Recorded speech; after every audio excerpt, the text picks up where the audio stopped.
tagina, laket dita ay atentay ti Diyos. Umay kayon, intay awatet, ni Apo tayo, a Hesu Kristo, isu ti kamang, ken salakan, isut pagbiag ti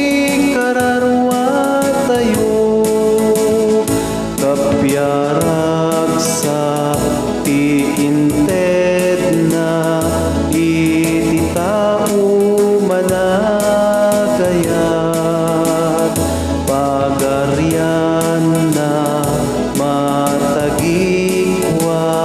laket dita ay atentay ti Diyos. Umay kayon, intay awaten,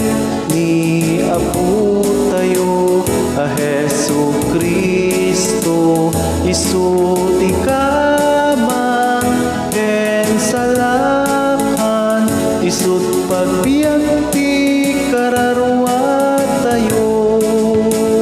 isu ti kamang, ken salakan, isut